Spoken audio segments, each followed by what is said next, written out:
Is there anything on earth like the smile and laughter of a child?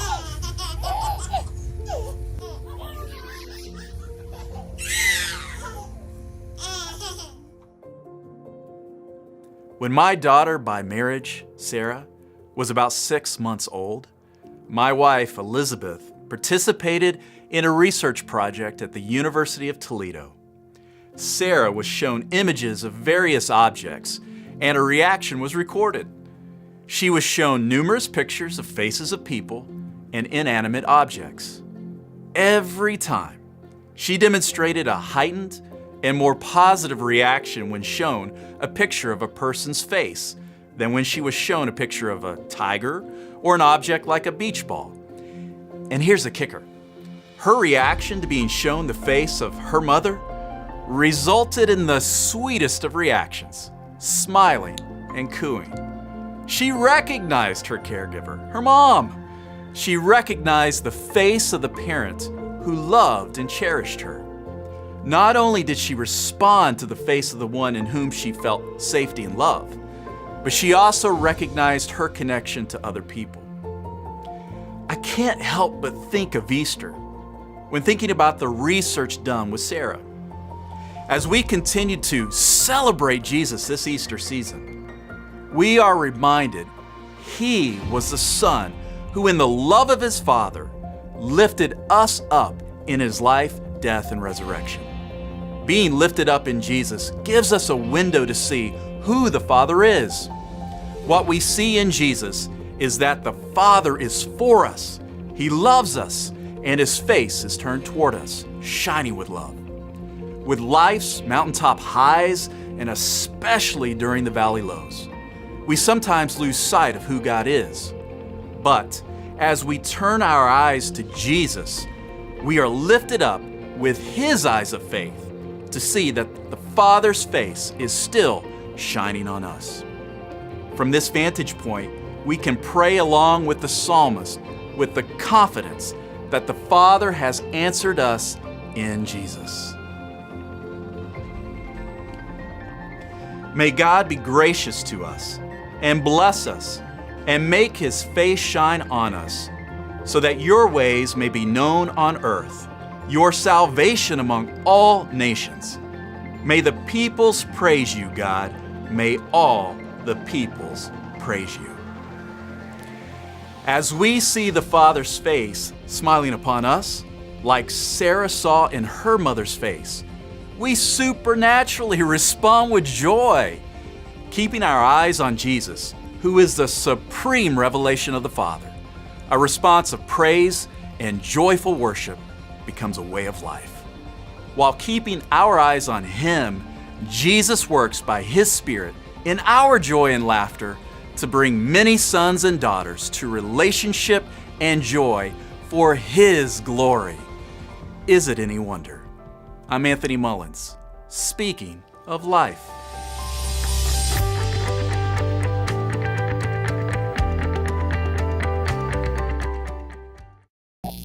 Well, I don't feel too bad about that, but other people, young people don't know anything. Yeah, I walk into a room and what was that? I came in here for some reason. What was it? Oh, you? Oh, yeah, it happens. Yeah, it happens to me. I thought I was the only one that did. No, it happens to everybody. My son is the same way. I mean, No, I you focus on something and you don't Yeah, see anything around you, and then when you do wake up, yeah. When you come to consciousness, you're like, what was I doing? Why am I here? I saw your son at the he gym. was telling me, Yeah. he said, I seen the preacher's son. Hey. That's who I am, the preacher's son. Yeah. Can't shake it. I can never shake it. Preacher's kid. Well, he thought he was, Ron's kid? yeah. Of Close. course, I think, he seen the dad too, because they was in there since a long time ago. Oh, okay. And I think he did that, no, but he thought he saw him. Close. By married. All right, let's see here. So I've got this is Beth recommended on the GCI website, there's a sermon called Stood Up by Jesus. So I'll go ahead and do that one. So I'll open, there's a reading that this is from John chapter 5, verse 1. After this, there was a festival of the Jews, and Jesus went up to Jerusalem. Now in Jerusalem, by the sheep gate, there was a pool called in Hebrew Beth Zapha, or Bethesda, depending on the translation, which has 5 porticos. In these lay many invalids, blind, lame, and paralyzed. One man was there who had been there ill, sick, for 38 years. It's a long time. When Jesus saw him lying there and knew that he had been there a long time, he said to him, "Do you want to be made well?" And the sick man answered him, "Sir, I have no one to put me into the pool when the water is stirred up. And while I am making my way, someone else steps down ahead of me." Jesus said to him, "Stand up, take your mat and walk." At once, the man was made well, and he took up his mat and began to walk. Now that day was the Sabbath. So that's an interesting story from several different perspectives, because in just a couple of verses it paints an interesting picture. And Mr. Shallenberger starts out saying the story begins with John telling us Jesus went up to Jerusalem. John has used this go up language many times in his stories of Jesus. The word in Greek is anabino, which simply means to ascend, but it's the word used to translate many ascensions in the Old Testament. Stories like Moses' ascent of Mount Sinai, the ascent to Mount Zion or to Jerusalem. Within Jerusalem, the same language is used in going up to the temple, and then within the temple, there's a further ascent into the Holy of Holies. He is using a word that points back to God's presence in Israel's history. God is one Israel's priests and leaders have historically ascended to. So when Jesus enters the story by going up to Jerusalem, there's more than a change in physical elevation taking place. The story has to do with Jesus ascending in order to stand us up in the presence of God. So I think this is interesting. First, he keys in on just one concept here, what it is to go up and ascend, which it figures strongly in the story, the arc of Jesus. And then he says, let's look at the text in verse 2. Now in Jerusalem, by the sheep gate, there's a pool called in Hebrew Beth Zapha, or Bethesda, which is easier to say, which has 5 porticos. John gives us some details to ponder in the story. By setting us at the pool of Bethesda, Bethesda means house of mercy, which you see a lot of hospitals with that name. Until the 19th century, there was no evidence archaeologically that this pool and the people John was talking about actually existed. Actually, later, they did discover archaeological remains of the pool fitting this description in the Muslim quarter of Jerusalem. So, interesting side note that pool actually wasn't figurative. It was a place where people would go for healing, in a legalistic sense. Like you take these steps and you participate in physical healing. So that's interesting that this was an actual place. So he also points out and mentions that it's next to the sheep gate, which was the gate that sacrificial lambs were brought through. So as the story unfolds, he's creating a picture of contrast between the rituals of sacrifice and along with the superstitious waters of healing, with Jesus coming in, who is both the true sacrifice and the living water. So again, he's pulling out interesting things that I hadn't really thought of in the story. He points out that John was a good storyteller because he's packing a lot of things into a small space. In verse 3, it says, "In these lay many invalids, blind, lame, and paralyzed. One man was there who had been ill for 38 years." Say it.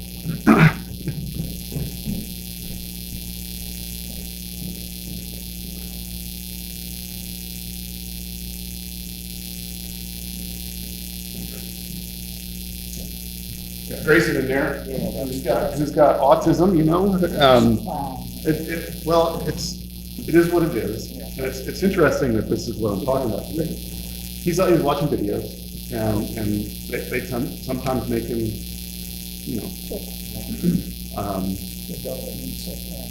yeah. He's quiet unless he's not. He's quiet unless something sets him off. So yeah, he's good. He's a good guy. How old is he? He's 18 now. 18? He's 18 now. Yeah. Yeah, so it's interesting that it's part of this sermon for me. And I'll get to that in a second. It's an interesting. Does he go to special school? No, he goes to Henry Clay. Yeah. He's got a parrot person that stays with him all day. He'll just get up and leave if he's bored or whatever. So, so this guy had been ill for 38 years. So we were introduced to our poor, cast-down soul as one man who was among many individuals who were blind, lame, and paralyzed with autism. This description of disabled people serves as a rather poignant pointer to life in this fallen world. This first refers to a life without direction, a life with distraction and pain, and ultimately a life that is hopeless.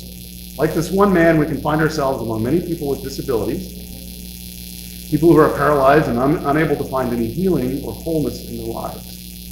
We can feel there is no one to help us when we forget that we are made to walk with the Lord. And then John 5, verse 6, when Jesus saw him lying there and knew that he had been there a long time, he said to him, "Do you want to be made well?" Now, there's a couple places in Scripture where Jesus asks, "Do you want to be healed?" I always thought that was weird. Like, of course, I've been here 38 years. I think it feels like a weird question. I've been here for 38 years. Now, this isn't part of what I'm reading here. This is as I'm thinking about this. This guy had been there for 38 years. Can't walk. Nobody can help him down into the well. And he asks, "Do you want to be made well?" And that struck me because sometimes our suffering and our disability, whatever's going on in our life, becomes part of our identity. That's who we are. And if that's taken away in healing, where does that leave us? And so I think a really good question when you're praying and asking God for healing and intervention is there part, and I'm not suggesting that there always is, or that it's someone's fault for being disabled or whatever. That's not what I'm saying. But I'm wondering, is that part, are you willing to be healed of something? Or is it part of your identity and you really kind of down and deep kind of enjoy the sympathy that you get from what's going on? Money, sustainment. I mean, there's a movie that I saw a long time ago. It was a comedy movie where it's a leper that had been healed was still begging. It's like, alms for an ex-leper? Like, what? He said, well, Jesus healed me, and now, I got no way to make money. Like, so he's still begging, but now he's got no disability to, it's like, Yeah, they call it last week, I think it was, that's pretty well known for that. for faking an illness to get, right? So that, that's a little bit different from what I'm talking about. What I'm talking about is, has our identity become associated with the thing that we're asking God to be healed for? And so to me, that kind of shocks me out of that. Like, well, that's a great question. Do I want to be made well? And, is that something that I need to look at? Which, was interesting. It really changed his whole life. Yeah, absolutely. Yeah, I mean, He's now fully able-bodied. Are you ready to know what do you do next? So, it's this interesting thing to, assume that you've been healed. Then what? What do you do then? I thought that was really interesting. So anyways, back to what he's written here. Jesus enters the scene. Keep in mind that John is primarily concerned in the gospel account of showing us that Jesus is the full revelation of the Father. The first thing we see Jesus do is take notice. He saw him lying there. And he also knew that he had been there a long time. No matter what our lifelong experience has been, the Father sees us and knows our situation. And last time I talked about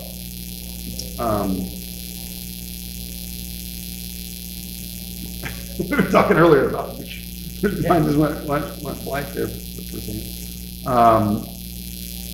But I've talked previously about the blind man that had been blind since birth, and the disciples asked him who sinned, and nobody sinned. It's so that I can heal, for this time that I can heal him. So we get the sense that, and last time what I was going to say is that we pray over and over for healing or for something to be different in our lives, and it seems like God's isn't aware. And last time I talked about before the Lord's Prayer, it says don't use repetitive language like the pagans do, thinking that God will hear you for your vain repetition. And it says God knows what you need before you ask. And it's like, well, if he knows what I need before I ask, why hasn't he provided it? And there's a number of examples of why that might be in the scriptures, whether it's for a particular appointed time that this needs to be taken care of, or something that for your own learning and growth, it's better this way, from a cosmic, eternal point of view. But here in this situation, it is Jesus looking and with deep understanding of what's happening, he asks the man, do you want to be made well? And like I said, at first glance, it's like, what? Obviously, he wants to be made well, but then he goes into these questions here. 38 years of anything is a lot of undoing. He's been that way for 38 years. You get used to it. And now your whole world is going to change. Are you ready? And the questions he asks here is, who's been bringing this man here for the last 38 years? So somehow he gets there, but then he can't get into the water. Or as he's trying to get into the water, other people get there first, and he never can get there. Who's been taking care of him and feeding him? Was it just strictly through, handouts? Are you ready to do things on your own? You ready to get up and go get a job? Now, he's been 38 years. That's a long time, especially. So that's his whole life has been this way. So it indicates to me that he never had a chance to learn a trade, learn something to make a living. So what, he's healed. Now what? Now what do you do? And now he can't sit as a lame person and beg. Get a job, that's, people, see that all the time. Okay, are you ready to learn something? You're going to have to become an apprentice at 50 years old or however old he is. You have to humble yourself and say, okay, now I need to learn a trade or whatever the case may be. Are you ready to enter society in a new way? Okay, this identity is gone now. In a way, you've died and been raised again, and now in a full-grown, mature body. Are you ready for that? So there's a lot of questions tied up in this scenario. So he asks the man if he wants to be made well. So in verse 7, it says, the sick man answered him, Sir, I have no one to put me into the pool when the water is stirred up. And while I'm making my way, someone else steps down ahead of me. So the man didn't say yes or no, I want to be healed or not. He just says, here's what's happening. I haven't been able to get into the pool. But it does say that he's been trying to make himself well for a long time. So he doesn't say, yes, I want to be made well. It says, I've been trying. So maybe it's a sarcastic response. Dude, I've been here trying to do this for a long time. Obviously. You thank people that took care of you. If he really wanted to heal, so that they would stay there, saying that he's been 38 years trying to get in there. Nobody helped him. Somebody, you think, after that long ago, okay, dude, let's do this. So what's interesting is he points out this description is here is all the excuses. These are all the reasons that others didn't help me. It's other people's fault. It's somebody else's fault that I'm disabled. Somebody else's fault they wouldn't help me. You know, it's other people's fault, which is interesting thing to kind of observe and point out. So, but this is kind of what happens when we're working our own program, right? It's other people's fault. Even if you take some personal responsibility, there's some things I just can't do, and that's somebody else's fault that they're not helping me fast enough. Maybe they're helping them, but other people are faster or closer or whatever. So, but it says it's easy to put the responsibility elsewhere, to blame others, to get the attention off of ourselves. Jesus knew this about this man and knows this about us. And his response, as always, is one of grace. In verse 8, it says, okay, stand up, take your mat, and walk. So the conversation is over. He just said, get up and walk. So here's a man who's been let down for 38 years by legalism. So there's a pool, you can get healed at a certain time, a certain place by going and taking an action. That's legalism. He's been unable to stand up, and Jesus' response to him is a powerful word of grace. There's no punishment. There's no payment. There's no if then. He just says, stand up, take your mat and walk. And these weren't empty words. They were words of power that created a new reality.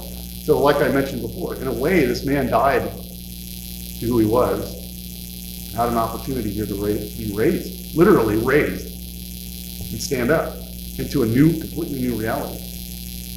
All he needed to do was believe it and get up, stand up. That's all he needed to do. Verse 9, beginning first part of the verse, at once the man was made well, and he took up his mat and began to walk.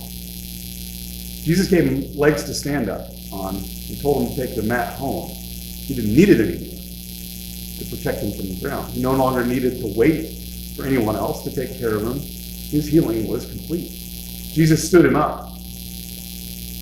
It's interesting, Jesus stands us up, but then he stood this guy up literally.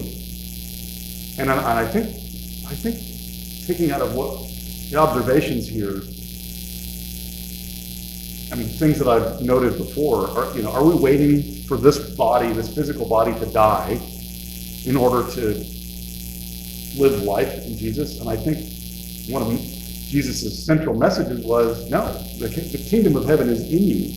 It says that Jesus died. When Jesus died, we all died. When he was raised, we were all raised. When he was ascended, we were all ascended, and we are all now at the right hand of the Father. We're seeds. We're seeds, but I think to sit and say it's not yet, for us to say it's not yet, where the scripture says it already happened.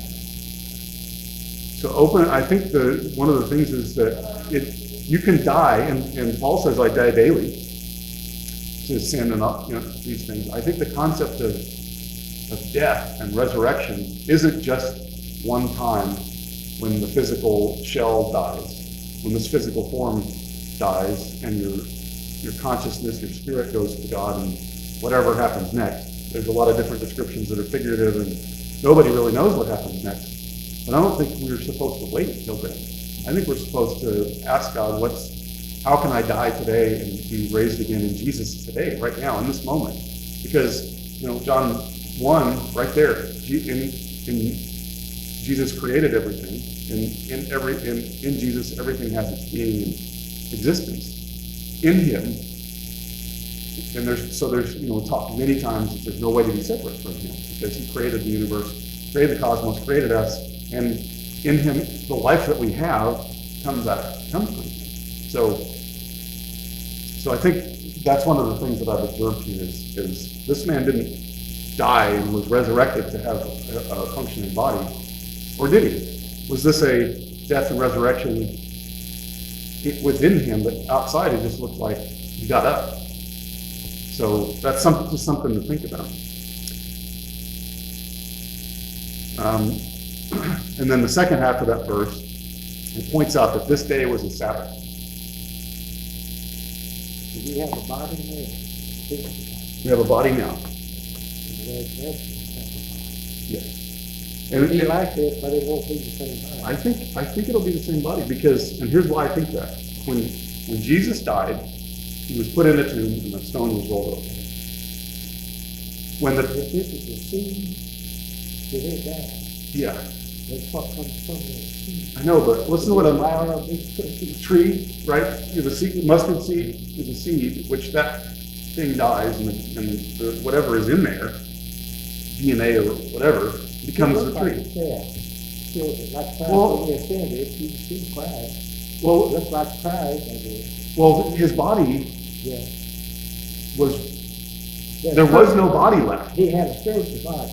But I think it's his body, the physical body that he had, was transformed into a spirit body, but it's the same body in a different form.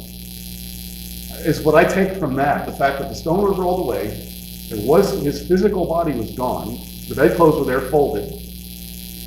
So his body, he was resurrected bodily, and so he's sitting it's what I'm saying, he's sitting as a human, the right hand of the Father, which I think that's figurative language, that he and the Father are one. We'll be human forever. Yeah, like Jesus is right now. He's still human. You know, The only thing changed was his spiritual. what we lose is the corruption of the physical body, the decay and the ability for the physical body to grow old and lose functionality and to die. All of that's removed, and then what's left is the pure, eternal body that we will, and we won't. I don't think we'll be as limited, but I honestly think that eternity is going to be a lot more like this than we think. You have to have the spiritual body before you can get into the kingdom. I think no, that's not true. No, you're in the kingdom now, Yeah. and so therefore either you have a spiritual body, which I think we do. But you know what makes you have to do it for? When the resurrection, is everyone made immortal? In the resurrection, Eternal life, too. This is what makes immortal life and eternal life are not the same. okay. Well, will everybody be immortal? Just like two beginners, you won't have no space there. Like the physically immortal, man, immortal. And you didn't have no space there. You didn't choose to be born, right? You didn't choose to be born in the first place. That's right. So But- what about when resurrection, you'll be immortal, even. So you're asking, Everybody, I'm talking about. you're talking about universal, like is everybody saved? Universal salvation. At resurrection, everybody be resurrected. Well- Will everybody be immortal? Will everybody be resurrected and live forever? Is that what you're asking? Well, I understand. But everybody will be, all of you will be able to run dead and live, will be resurrected. Yeah. And will they be resurrected with a mortal body, with an immortal body? Are you saying everybody, well, upon resurrection will be immortal and live forever? Everybody will be made immortal. But that doesn't mean that you have to choose eternal life. We always have, but we're free beings. You have to choose it. Do you? Did you choose to have this life? Huh? Do you choose to have this life? I choose immortal life. I choose to. No, I'm asking the life that you have right now. When you were born, what year were you born? What was your birthday? 1936? Yeah. 1936. Did you choose to be born? Did you make the choice? You tell your parents, I want to be born. Well, you don't have a choice. Yeah. Okay. So you received life without a choice. Right? And so you're asking if you have a choice to maintain that life or not. Like you said, everybody made immortal. But you have to be, the flesh and blood. Anymore, I don't think. So are you asking what I think, or are you saying what? God, the way I'm thinking about it is, everybody gets in more of the Bible. It's like they're going to take their own opinion about it. Well, we'll do that right now. And I'm talking about eternal life. That's something Right. you have to choose. Okay. Everybody needs to know that. So you're saying everybody will be raised. Will everybody have a mortal body that's resurrected? Everybody. Sinners, all. Everybody, Hitler and everybody. Are you asking what I think about? Yeah, what's yours? What's my opinion? Well, my opinion is that Jesus. It says that in Jesus, when Jesus died, all died. Yeah. And in the same scripture, it says all have sinned and come short of the glory of God. Right? That's all. It's the same word when it says Jesus. All are saved in Jesus. That's the same word. We are much easier. We believe much more quickly that all have sinned and come short of the glory of God. We have a harder time understanding that all are saved in Jesus. The same word, all, means all. That's something you have to choose. So you're saying we're that, saved with everything, but we have to choose it. yeah, that's true.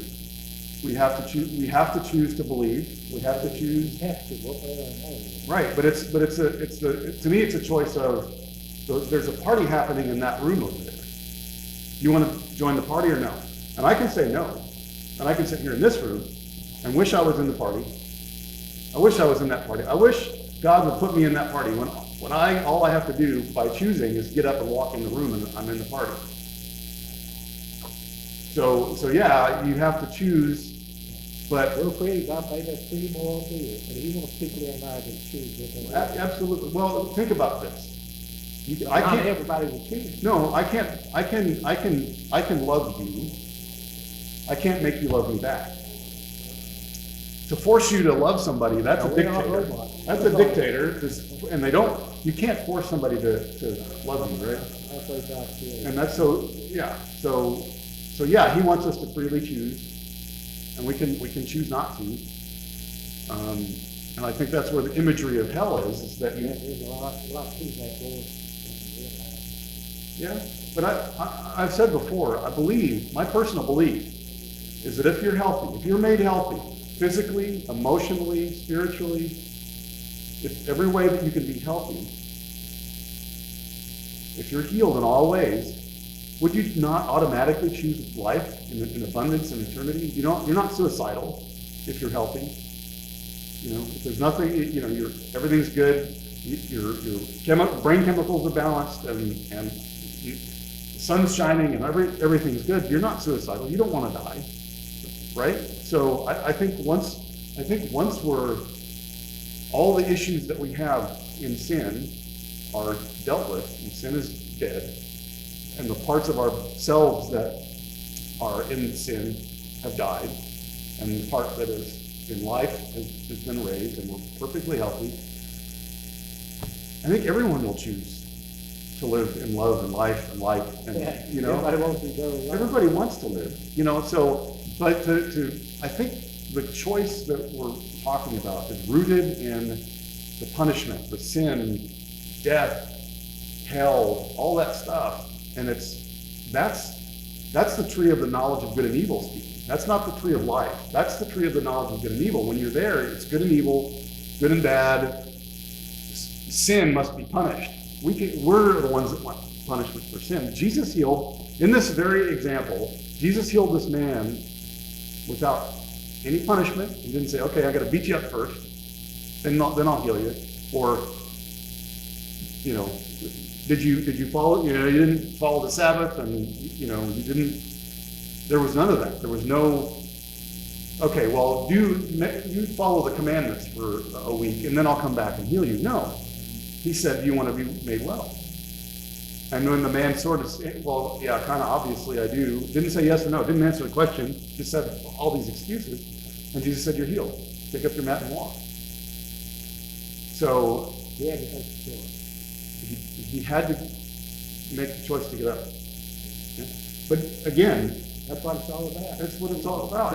And really, it's not just about making the choice. I think beyond that, it's becoming aware and you gave me a book a long time ago, The Art of Spiritual Healing.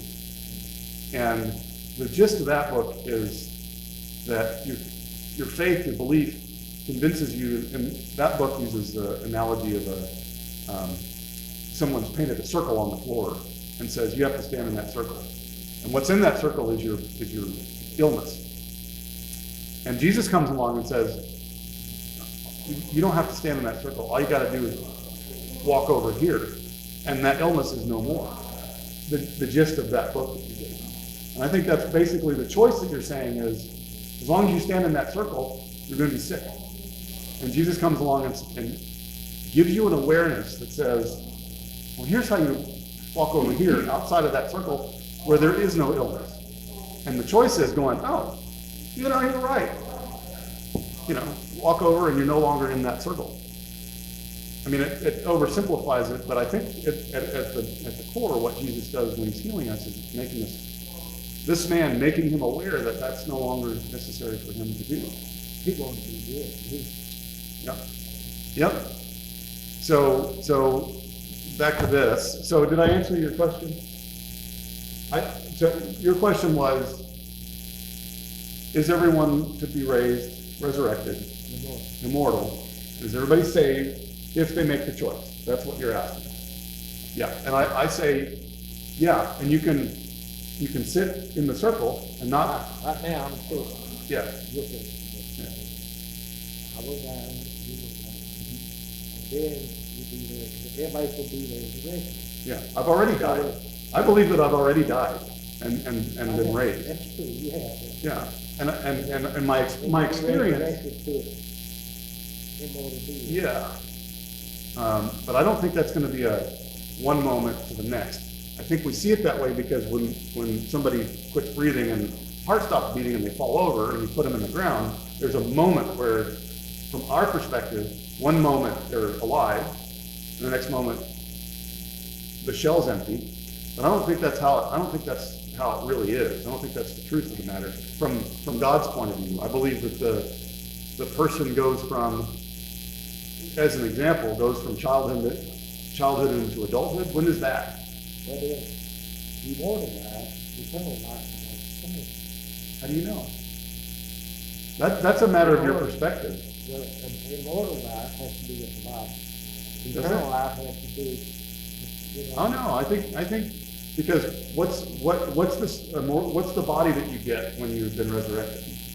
What's that body? Well, it's not the immortal life. So what does that mean? You don't have a fish, one like a fish. I have some pieces. You'd be able to change. Would it not be the same thing without the decay, without the?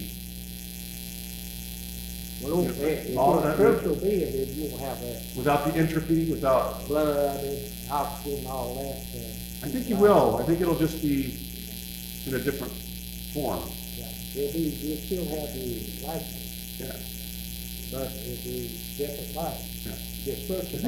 I think it's the same. I think it'll be the same body. Yeah. Just not in the. Well, that body's done away with. A physical body. Yeah. Right?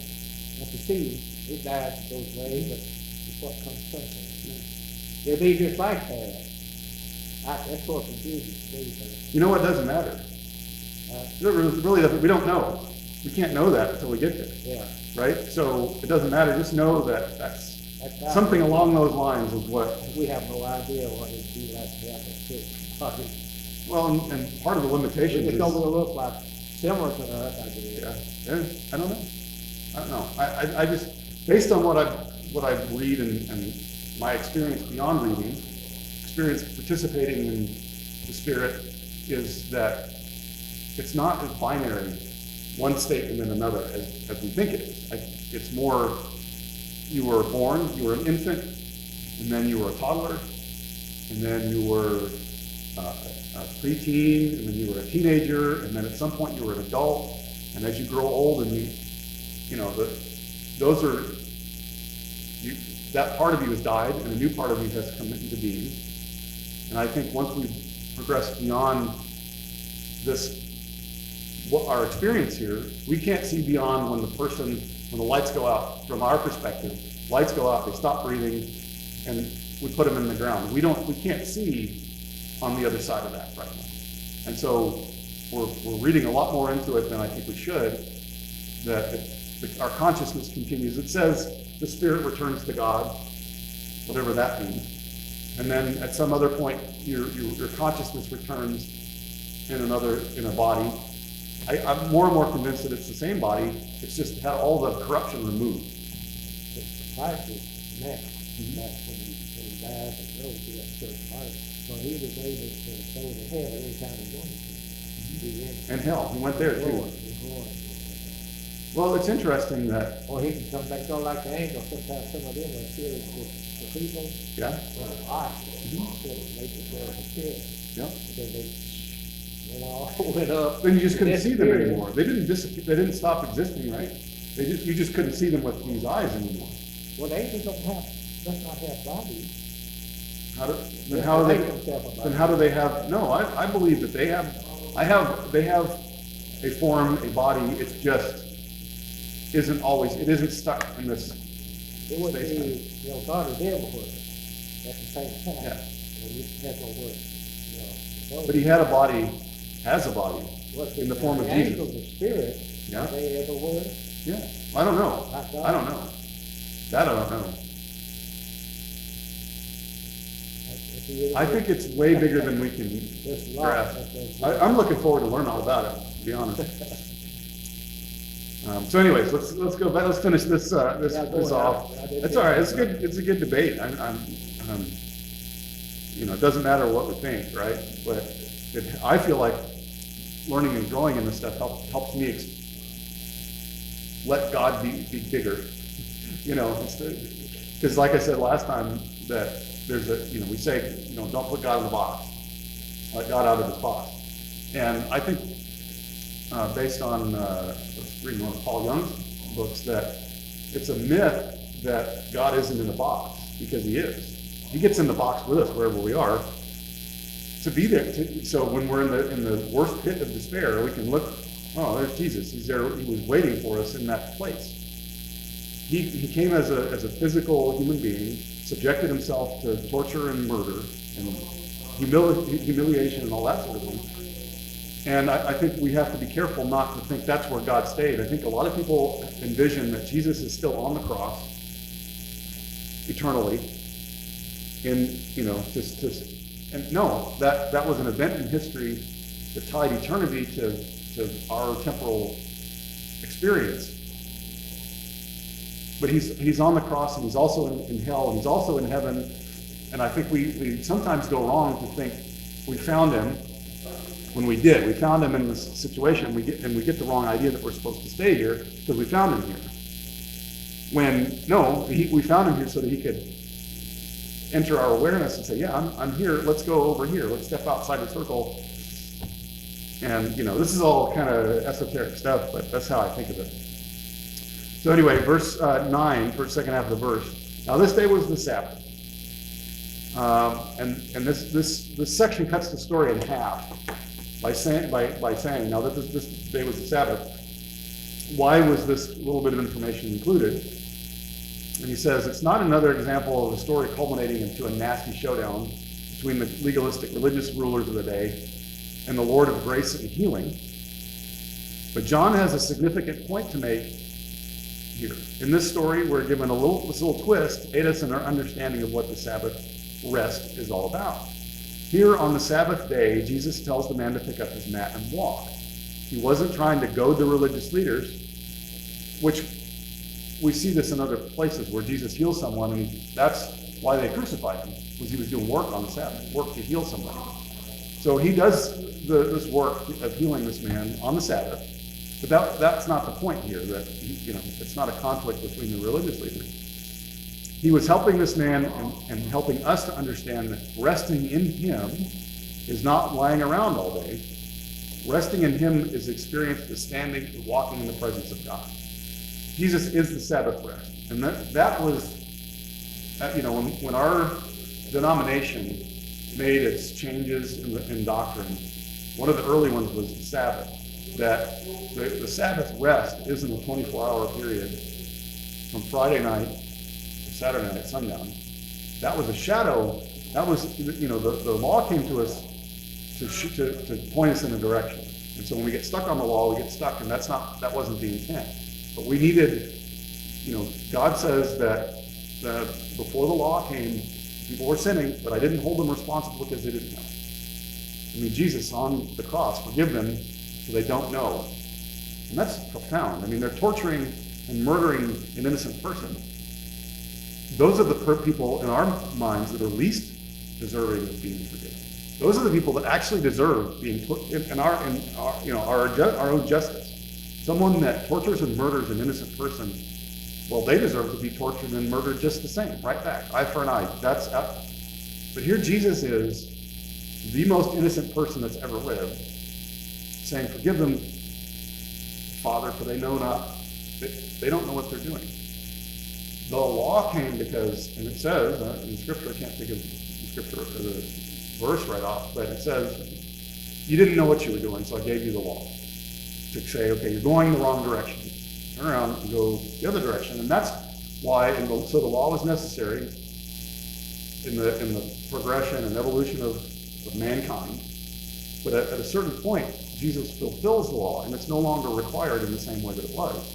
Which is why Jesus said, I didn't come to destroy the law, but to fulfill it, and not one jot or tittle will pass away from the law until, like to me it sounds contradictory, but it's not. It's at a certain point in the evolution of humanity, as well as my personal evolution, I needed the law to know what's right and what's wrong, but at a certain point, that law points us to life in Jesus, which isn't legalistic, it's grace. And we enter from a physical Sabbath rest for our physical bodies and spiritual bodies, because you don't do work, you don't focus on anything but the spirit. You rest for a 24-hour period for your physical body, your spiritual body, etc., etc. But when we pass into the rest that Jesus, the Sabbath rest that is Jesus, there is no holy time. It's all holy. There is no time that's not holy, and then a time that is. The Sabbath on Saturday, or whatever, that's from Friday night sundown to Saturday night sundown. It takes it from that 24-hour period once a week to eternity. So in entering the Sabbath rest, and the rest of Jesus, it goes beyond what we're talking about here, what we were just talking about. Is it our body that gets resurrected, or is it transcends all that, and you enter a rest that transcends physical rest. Jesus is that rest. And then he says, we all face times in our lives when we feel like the man at Bethesda. We're waiting and waiting for someone to help us, for someone to come and fix our problem. We've all had times when we've blamed others for our situation. There's no one to help me get into the water, But this week, he suggests, ask God to help you see that he is the living water. In fact, the living water came to you. Ask him to help you see, and become awareness to me is strongly resonating in this message. Just becoming aware. Hey, you're healed.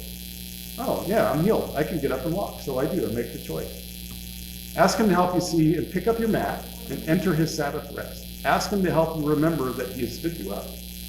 That is, he helped us stand. Jesus has forever stood us up in him, and in him we will never be let down.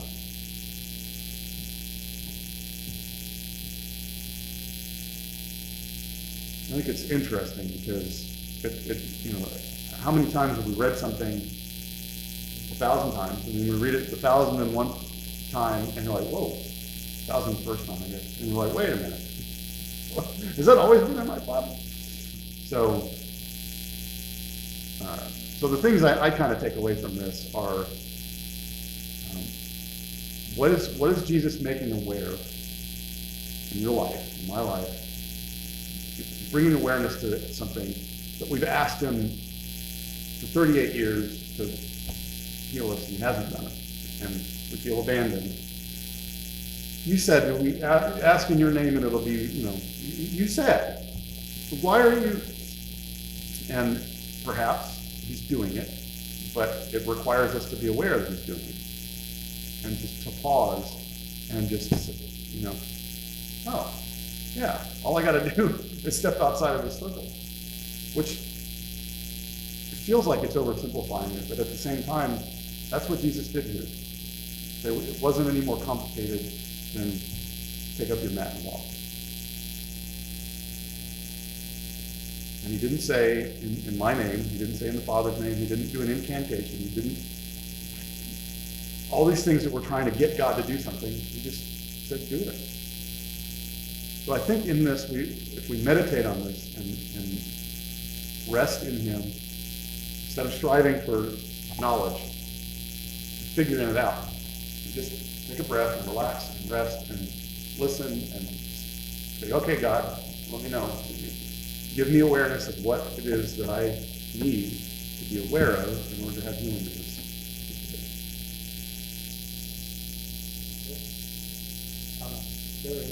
There is no sin that can keep you out of the kingdom. There is no sin that can keep you out of the kingdom. Yeah. So along these lines, let me But just, you can hurt. you can hurt. Well, not under the law no more. Right. But still, yeah, if we do something good, we have to pay its price. Well, here's a question. But it doesn't have anything to do with their salvation. It doesn't have any, does it though? Let me ask you, so you said, our sins are forgiven, and that's something that you've said before, and you very strongly believe that there's no sin that can keep me out of the kingdom, right? Here's a question, this is a rhetorical question, but are you holding on to one of those, I'm a sinner, and using that sin as an excuse from going with God to where he wants you to go? Well, Christ already paid the penalty. Yeah. Punishment. And whose penalty was that? He has faith for it, Yeah? righteousness. It's his faith and righteousness, not our faith. I don't think that's true. I think that's our faith in him.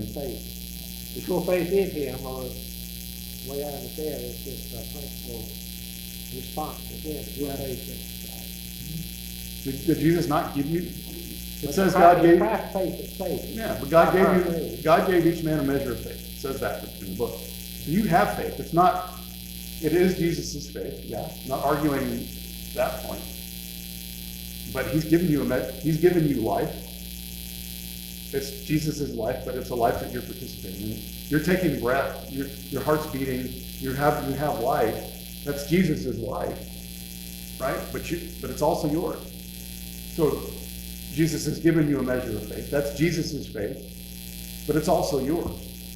Your responsibility is to participate in it. Faith of Christ. Which is where does your choice, the choice that you mentioned earlier, where does that choice come from? If it's not yours.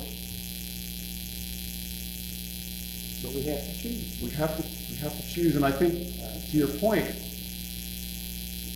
our sin can become an excuse, something that we hold on to as part of our identity. Oh, I'm a sinful man. Depart from me, Jesus, which is also in the book, when that's an excuse. And Jesus took away our excuse by dying on the cross and saying, look, I'm taking away all those excuses. I'm fulfilling all the needs that you have. All you got to do is wake up to what I've done. Put it down. I don't need to punish. The punishment that Jesus suffered on the cross was not punishment that the Father needed. That was punishment we needed. That was our justice. Well, when we come before Christ in the middle, I would tell my Gary, I said, can you come to Christ in the middle? And say anything. Just walk right on in. Yeah, there's a joke. When you get to heaven, you don't say anything. So there's a joke where this guy, he's a pastor, he's lived a clean life, not done anything wrong, and he dies, and he goes to heaven, and he shows up at the pearly gates, and Peter's there, and Peter said, "Welcome. What have you done in your life?" And he said, I was a righteous child. I was a pastor of 38 years. I was faithful to my wife. And Peter says, that's interesting. Now, you need 10 points to get into heaven. and that'll give you 1 point. He's like, what? What? What? How do I? And so while they're standing there and they're talking, the guy's like, what? I did what? Another guy dies and goes to heaven, and he just walks by, waves at Peter, and walks right into heaven. And the guy goes, what? What happened? He said, oh, he doesn't play that game. So we can play that game if we want. We can use our sin as an excuse to keep us separate and outside, or we can realize that God took away all of our excuses, and it is here now. All we got to do is wake up, put it down. I told Dick, I was talking to her about it, and I said, when you come before Christ, you're doing the thinking. I said, Christ asked you what have you done for me? You've done all right. I said, what was you doing? Well, I'm not all that, bad a person, just everybody likes to say my personality. And I said, Christ let me in, and I've done a good thing here. You say that, then you blow the whole thing. Hey, you're putting it on work. You can't say nothing. Yeah. If you open your mouth, you start to condemn yourself. No. So it's just, Christ has always done everything, and if you start saying I'm not on, I've done all these good things and everything, have good work. And if I give it to you no good work, that's what you can't do. That would get exhausting if you're having to do that for eternity. I think that would get really tired of not trying to do good. I think it's a natural progression that when you are spiritually mature and healed, you have no desire to do anything but good. There is no need to do good works, because it's once you reach a certain place, it's all good. There is no evil. There's no need to define good and evil. I think that's where we went wrong in the fall, was we tried to figure it out instead of just living life in waiting God. We're human, and we think like humans. But when it comes to Christ, in the kingdom, don't say anything. Don't say nothing. Because it's already been done. You don't have to say anything. The kingdom's all gone. Christ is already erased all this. And when he looks at you, why, even if you have a church to see, he sees you already as a good being. Spiritual. Good being is, I don't think that's right. It's spiritual being. And you don't have to say anything. Yeah. And I think, pray don't have the kingdom, get your honestly, I think when you're standing face to face in God's full glory, I think a lot of this goes away. I think a lot of this just goes away. When you're standing there and you feel the full presence, and you're in face to face with God, the Father, and Jesus, and the Holy Spirit, and the heavenly host, I think everything can just place. Everybody's already in the kingdom. They just don't know it. Exactly. That's exactly what I'm kind of coming to realize. Because it's all free, salvation, righteousness. God, just like Christ, God made himself human so he could die. Yeah. That's interesting. A buddy of mine, Bill Wynn, who's a pastor in Richmond, he said a long time ago that Jesus didn't die so you didn't have to. Jesus died so you could die to all this now. That you died in him, and he died so that you could, not to avoid it, but so that you could die in him and receive the kingdom now, and not have to wait. You don't have to worry about the kingdom. Don't have to worry about it? You don't have to do anything. If you don't think you have to do something, otherwise you're getting into religion. Religion is what? Well, it's true, and maybe that's some. I firmly believe that's something that people need to go through is that phase. It's why the law was given, because we need to go through a period of learning that, of being able to see what that is, and let that experience and the pain that comes from that experience point us to life, point us to God. But it's necessary. It's a necessary part of our development. Thing for evil. We had good all the time. We had nothing but all the time. And Honestly, right. That way that when the evil comes, it showed us, something else that we was missing. Yeah. That we could have never appreciated. Right. And I think in a way it was inevitable because humans are by nature curious. They're curious. So you're in the garden, everything's great. I wonder what's over there. Death. I want to try it. So humans are by nature, they're curious, especially if you tell them they can't have something. That's what they focus on. Just human nature. And I think that's a natural evolution, which is why God is less, I think God's less worried about these things than we are because he knows that he's got it. And some of these pains are necessary in order for growth. That's why we don't have to say it, man. You don't have to say we anything. know, Christ, what he's done. You wouldn't have to say anything. I have to say it, good work, good deeds. I think you'll let me in. We're already in. Yeah. You're already there. Already in. You don't have to enter anything. You're there. You just have to realize We it. think that away, don't we? Yeah. We're like, we got to do something. that's what at the fall, we got this separation thing where now all of a sudden we have to get in. We have to get back to God. And when God's here, even in our sinful state, he's here. And I think the process of being raised is just becoming aware of what's already been done. It's not, you do something to achieve being in the kingdom. You're already there, you just have to wake up to it. And that's the doing, is the removing all the barriers and excuses and just realizing that you're there.